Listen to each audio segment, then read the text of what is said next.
아멘. 아멘. 자, 오늘 이제 레이기는 읽고 또 읽어도 이해가 잘 안 되세요. 저희도 신학교에서 공부하고 주석을 보고 여러 번 읽어도 잘 이해가 안 되는 대목이 있어요.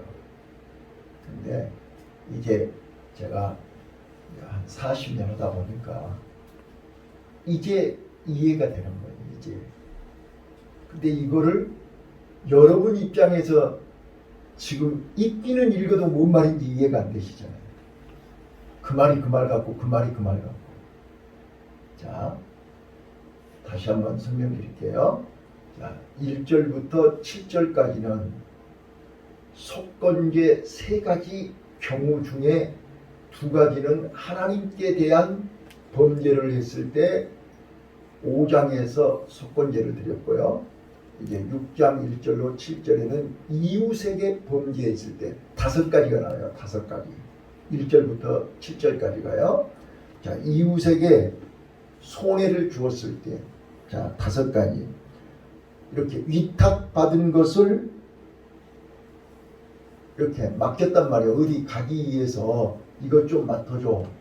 뭐 짐승이 됐든 뭐 논밭이 됐든 나 어디 갔다 올 동안 이것 좀 잘 관리해줘. 이렇게 맡겼는데 나중에 가서 오리발 내는 거예요. 내가 언제 받았냐고. 저는 그런 상처를 받았기 때문에요. 진짜로 못 견디겠더라고요. 아니, 카드 빌려주라 해서 카드 빌려줬는데 언제 줬냐고.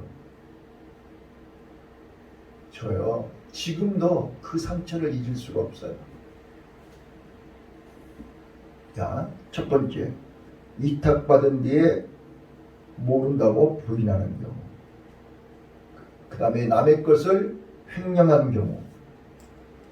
남의 것을 빼앗는 경우, 강도질한 거예요. 그리고 협박해서 탈취하는 경우. 주운 물건을 돌려주지 않는 경우. 이 5가지예요. 이건 다 남의 거잖아요. 자, 이 속건제를 통해서 여러분과 나에게 지금 하나님은 분명하게 하나님의 것과 나의 것, 이웃의 것과 나의 것을 정확하게 구분해야 됩니다. 근데 요즘 사람들은, 요즘 성도들은 이게 구분이 명확하지 않아요. 하나님의 것도 내 것, 내 것도 하나님의 것, 아버지 것이 내 것, 내 것도 아버지 것. 그러면 얼마나 좋아요? 근데 내 것은 내 것이고 아버지 것도 내 것. 이게 불량한 도둑놈들이 하는 짓이죠. 그렇지 않아요? 그래서 성경은 우리에게 분명하게 얘기해요. 하나님의 것을 하나님께 돌려야 돼요. 자, 이게 믿음이란 말이에요. 근데 믿음이 없는 사람들은 하나님의 것도 자기 것이래.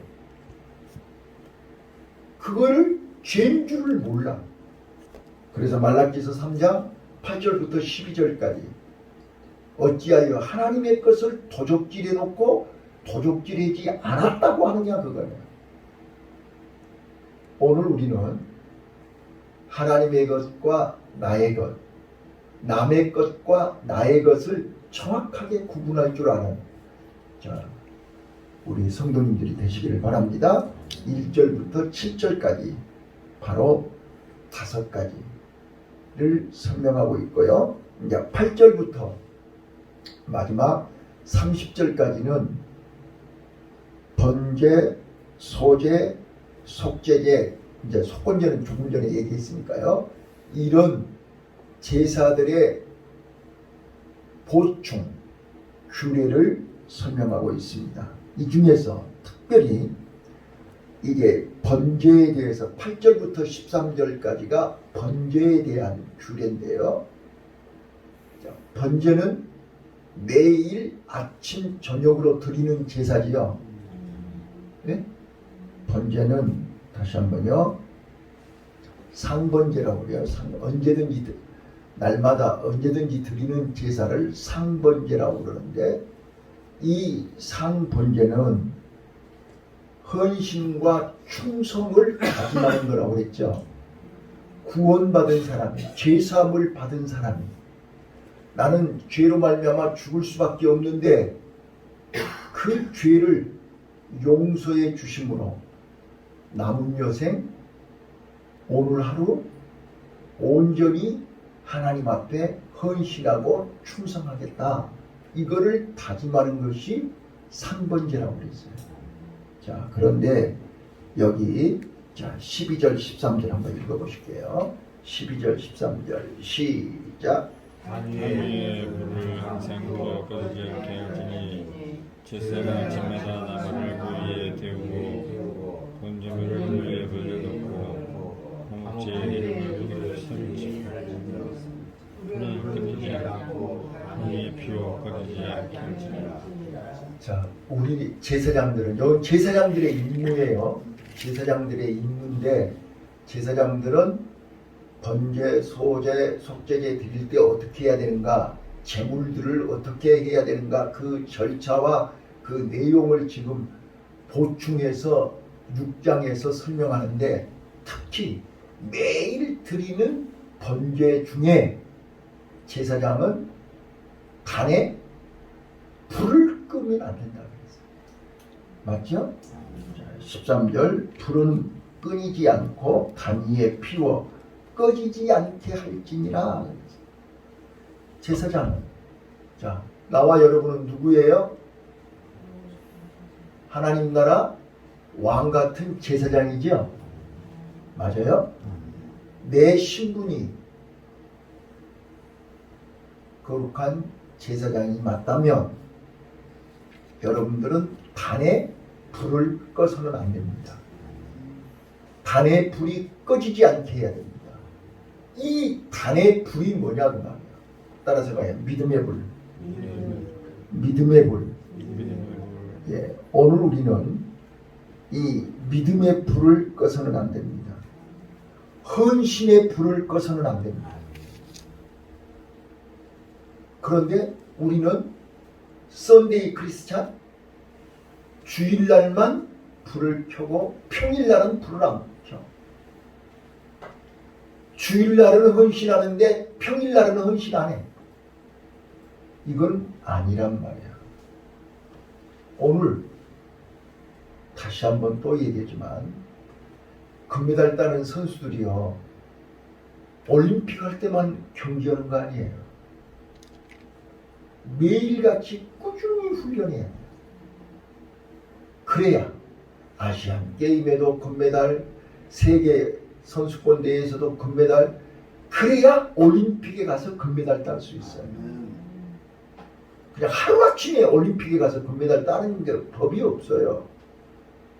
평상시에 매일같이 꾸준히 훈련해야 돼요. 그래서 우리는 매일 새벽마다 기도 훈련, 말씀 훈련, 헌신 훈련, 봉사 훈련하는 거예요. 내가 지금 새벽에 이 시간에 일어나는 것도 하나님 앞에서 헌신하는 거예요. 내가 하나님 앞에서 봉사하는 거예요. 여러분들이 지금 여기 와서 앉아서 예배 드리는 것도 하나님 앞에 엄청난 헌신이요 봉사입니다. 평상시에 이 훈련이 안 되면 주님 오실 때 신랑이다 맞으라 할 때 일어나지를 못해요. 결정적인 순간에 일어나야 되잖아요. 근데 결정적인 순간에, 자 봐보세요. 지금 축구 경기도 마찬가지잖아요. 자, 이번에도 보니까 뭐 월드컵 예선전 또 감독이 최종 출전 선수 명단을 발표하거든요. 근데 선수 명단을 발표해야 되는데 갑자기 훈련하다가 부상을 당해버려요. 그러면 그 사람 선수 명단에 올라갈 수 있어요, 없어요? 없어요. 우리는 평상시에 훈련하고 평상시에 건강을 유지해야 돼.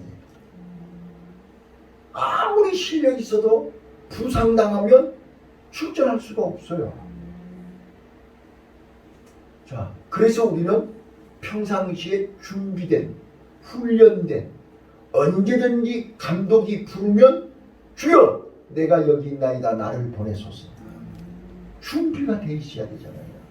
그래야 감독이 언제든지. 자, 그래서 전에 LA 올림픽 때 서양순 선수가 대타로 나갔다가 금메달 땄어요. 기억나시잖아요. 감독이 언제든지 너 나가, 너 출전해. 그때 내가 갈고 닦은 실력을 유감없이 발휘해서 금메달 따는 거예요. 오늘 나와 여러분은 평상시에 훈련이 돼 있어야 됩니다. 평상시에 준비돼 있어야 됩니다. 그래야 기회가 옵니다. 감독이 너 한번 출전해봐. 너 한번 가서 싸워봐. 너 한번 가서 해봐. 그때 실력을 발휘해. 그래야 금메달 딴다니까요. 근데 평상시에 준비 안 된 사람은 갑자기 너 나가서 해봐. 기회도 오지도 않을 뿐만 아니라 뻔히 아는데 허락하겠어요? 준비가 안 됐는데 허락하겠냐고. 그러면 이제 사람들이 그래요. 왜 나는 교회를 10년, 20년, 30년 나왔는데 왜 나한테 기회를 안 주세요? 실력이 없으니까 기회를 안 주지요. 실력 있는데 기회를 안 주겠습니까? 아무렴 감독이 그 사람의 실력을 모르겠습니까? 능력을 모르겠습니까? 자, 오늘 재단에 항상 불을 꺼서는 안 된다. 이 말씀을 잘 알아들으셔야 돼요. 아멘. 우리 불 끄지 맙시다. 기도의 불, 예배의 불, 헌신의 불, 믿음의 불이 꺼지는 순간 우리는 제사장으로서의 임무가 끝나는 것입니다. 선수로서의 생명이 끝나는 것입니다. 자, 그래서요, 이 예루살렘 성전에 불을 끄지를 않았어요. 근데 바벨론에 의해서 예루살렘 성전이 완전히 무너지고 다 포로로 끌려갈 때 예루살렘에 불이 꺼졌어요. 이거를 아셔야 돼요. 오늘 나와 여러분이 마귀에게 포로가 되는 순간, 마귀에게 끌려가는 순간 불은 꺼져버려요. 예배의 불, 기도의 불, 말씀의 불이 꺼진다. 그리고는 엉뚱한 것을 보게 돼 있어요. 엉뚱한 것을 듣게 돼 있어요. 마귀가 원하는 걸 듣게 하는 거예요. 그래서 마음을 빼앗겨버려요. 그래서 이제 목사의 말은, 감독의 말은 귀에 들어오지가 않는 거예요. 절대 명심하셔요. 자, 두 번째입니다. 소재. 자, 소재는 자, 14절입니다. 14절부터 이제 소재의 규례는 이러하니라. 15절 읽겠습니다. 시작. 그 소재의 문지름가로 하는 금과 소재 물류의 유형을 다 취하여 기념물로 단위의 불살라 여호와 앞에 향기로운 예물새가 되게 하고. 자, 기념물로라는 단어를 기억하셔야 돼요. 기념물. 기념물이란 말이 무슨 말이에요? 예, 하나님 앞에 인정받는 거예요. 가루를 빻아가지고 하나님 앞에 내가 백골이 진토되도록, 가루가 되도록 하나님 앞에 헌신을 다짐하고 충성을 다짐하고 내가 뼈가 가루가 되도록 하나님 앞에 내 믿음을 보이는 거란 말이에요. 그러니까 하나님 앞에 기념물이 되겠어요, 안 되겠어요? 하나님이 인정하시는 거예요. 그래서요, 소재물은 이제 그 다음에 나오는데요. 소재물은 다 한 움큼만 제단에 뿌리고 나머지는 다 누가 먹어요? 제사장이 먹어요. 그래서 소재물은, 소재를 드렸던 희생 제물은 다 제사장의 제물이 되는 거예요. 자, 그래서 18절에 보시면요, 무릇 아론의 자손의 남자는 이를 먹을지니 이는 여호와의 화제 중에서 그들의 대대로 영원한 소득이 되니라. 이를 만지는 자마다 거룩하리라. 그렇게 되어 있습니다. 자, 그래서 우리는 하나님 앞에서 기념이 될 만한, 하나님 앞에서 인정받을 만한 헌신과 봉사와 충성이 있기를 바랍니다. 예. 자, 그 다음에요. 이게 19절부터 보시면 이게 이 속죄제가 나오죠. 속죄제가 나옵니다. 예,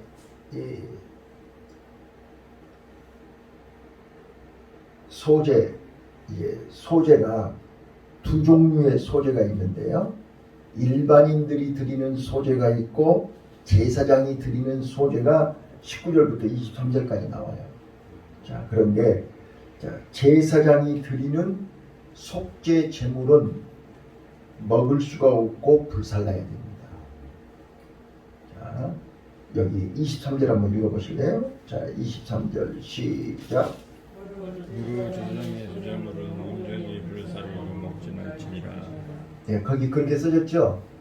자, 속죄제도 마찬가지고요. 모든 제사에서 나중에 제가 설명하겠는데, 자, 24절, 25절, 자, 이제 25절부터 읽고 내가 말씀드릴게요. 자, 25절 시작. 아론과 그 아들들은 여호와가 속죄제의 그런 일 아니라 속죄제의 세금을 기록하니 그 속죄제의 세금을 자, 지금 일반인들이 드리는 속죄제 제사는 그 죄를 위하여 제사를 드리는 제사장이 그것을 먹되 곧 해막들 거룩한 곳에서 먹을 것이요. 그러니까 일반인들이 드리는 속죄 제사의 제물은 제사장이 먹을 수 있어요.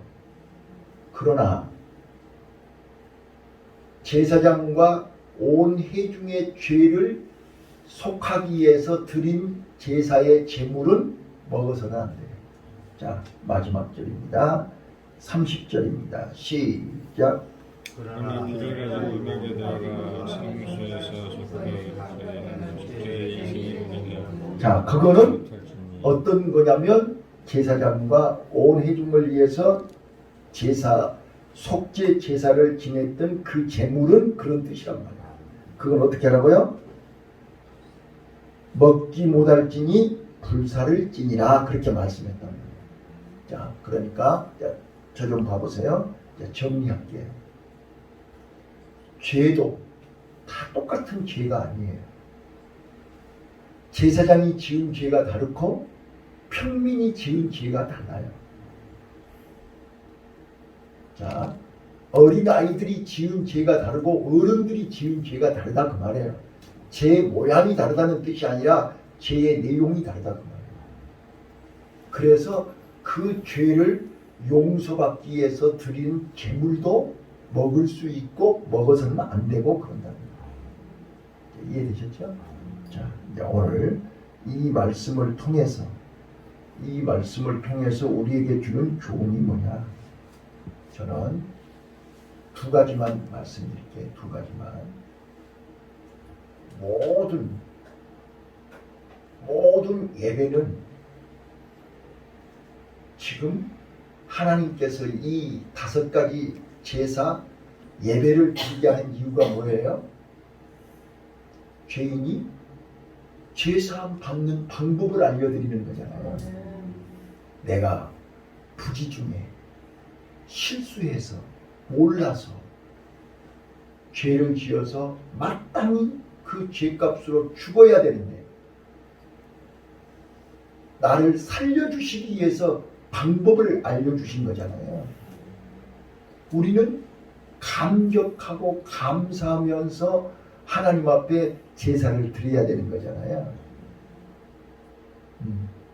그래서 우리는 마음을 다하고 뜻을 다하고 성품을 다하고 목숨을 다해서 하나님 앞에 예배해야 됩니다. 그래서 우리는 예배 자리에 나올 때마다 내가 오늘 살아있는 것 감사하셔야 됩니다. 오늘 내가 건강한 것 감사하셔야 됩니다. 내 발로 걸어가고 내 손으로 일하고 내 입으로 말하고 내 입으로 먹을 수 있는 것 감사하셔야 됩니다.